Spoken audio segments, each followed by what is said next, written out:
Blood of Grayskull Part 2, we are seeing the beginnings of She-Ra, but first we have gotten through a lot of the history um, concerning Hordak and He-Man and Skeletor, um, even though that's part 1, I guess. But we have Anwat Gar. So Anwat Gar is the home of the Gar people, and having killed the king, Saren escapes. She escapes, trying to escape her guilt. Like, God's help me. Like, her own ghosts are chasing her. This is the hardest thing. She keeps telling herself that, the demons and devils are in her head. But then something chases her. And so she's cursed. And then that's when Adora wakes up. Adora's been on her own for a while.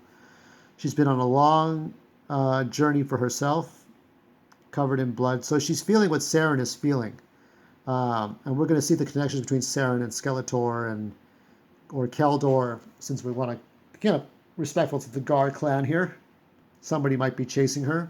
Somebody probably is. And there you see He-Man and Battle Cat. And,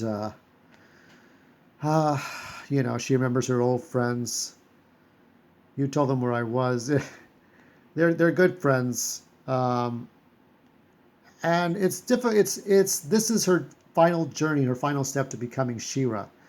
But about that. Remember, most people believe you belong in a prison cell for your crimes against Eternia. Fortunately, I'm not one of them. I come with grave news, Adora. The king is dead. Our father is dead. So he explains. So he doesn't explain in great detail, but he says, "So you're the king now. I will not take the crown till Eternia is free of Horde. That's my oath. So you're breaking camp. Let's walk a while together." So there's a lot to talk about. So a lot has changed. He's ordered all the surviving masters to regroup. We have a new fortress to strike from, a new army of snake men. Never heard of them. Never had I. But, well, at least this He-Man's never heard of the snake men. We remember the rise of the snake men, don't we? I talked about that. I showed that. It seems an ancient past is reawakening, rushing up all around us. Things we once thought of as dreams are now real again. You have no idea. Adora, our father is gone and our mother marooned off world. So she's on Earth. And we won't see it. We will not see Marlena again until the very, very end. And it's better than nothing, right? And Eternia has lost its king and its queen, and the duty falls to me, and my sister. And she refuses. She's troubled. Between as Despera, she was the face of the Conqueror, but now she's destroyed Grayskull's legacy. They'll never forgive her. I doubt they should. I said, "You're as much a victim of Hordak as we all are. Not what you did was not your fault. And what about the prophecy? In Heir to Grayskull, it told of one of us, not both. The sorcerer sacrificed me to Hordak to save you, that you might become He-Man. How do you think I feel about that? Abandoned and loved by the sorcerers, by your family, by Grayskull. I understand. That's why I wanted you to have this." So there's so much. I mean, both not Tila Na, but Tila and Adora have been betrayed by the sorceress Tila Na. She wasn't a very good mother, was she? She just shouldn't have had any children. And she makes a lousy babysitter. So it's a locket. It belonged to Marlena. It shows them. It's the only things of hers that I have left. You are my sister, my twin. We are bound by blood. Our parents are gone. You are all I have left. Adam's it's like, do not ask this of me. This is a troubled person. So we'll see more. We know where you're going. Like me and Tila. Tila has ascended. She's the new sorceress. There goes the war. But Tila knows. She knows your dreams. You're going to Anwat Gar to confront them.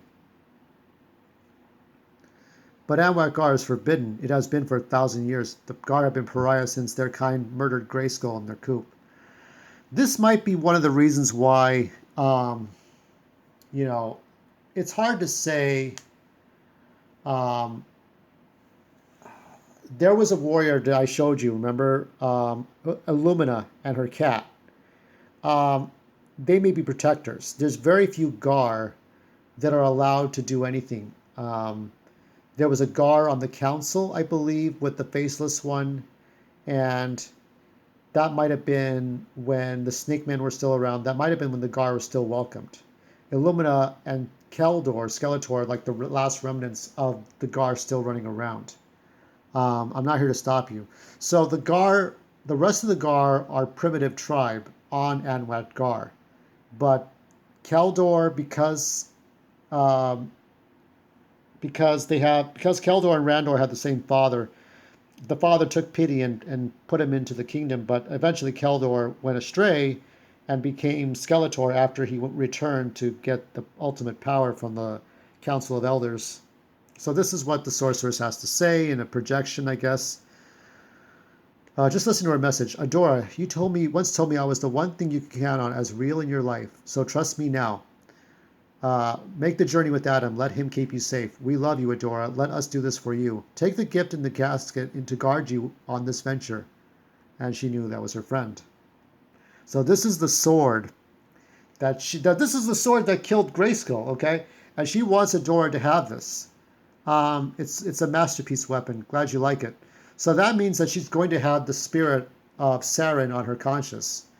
Um, this is an Adora that I think most fans, if they had presented this kind of a story in cartoon animated form, I don't think you would have a lot of angry fans at She-Ra and Revelation. Okay, I really don't.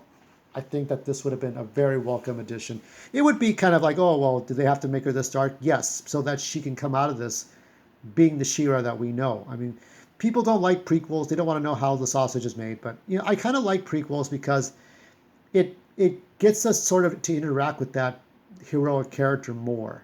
To say, oh, we could be like that person if we worked this hard. I don't know. That's just what I think. Now some time has passed, and they're fighting the Horde Troopers. They're fighting the Four Horsemen style Horde Troopers.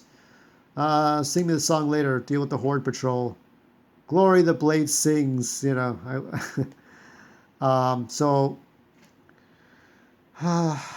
it's a tough battle, and I think they're both learning. This is the time that they're spending with each other that they didn't get to spend in the first or in the two arcs ago. Hordak's Fright Zone has made it here too. The stain of the damned horde is everywhere. It sure is. So he's planting these seeds of destruction slowly, but he's trying to finish what he started 1,000 years ago, was to take over, do things his way, make his system in place, at the sacrifice of humans and enslave the humans. It's every dark side had this dream. Thanos, Hitler, um, Genghis Khan, would-be dictators across the universe. This is what Hordak is. He's the ultimate bad guy. So he's treated no less. Skeletor has some scars, but you kind of feel bad for him, but you won't at the end. You won't. Now, of course, they're being watched. What's stopping us? What is stopping us? So we're going to go on to more. There's different versions of He-Man you can see there. Thunder Punch He-Man, Barbarian He-Man, all this stuff. So we'll get into this more. We are going to see the birth of She-Ra very soon.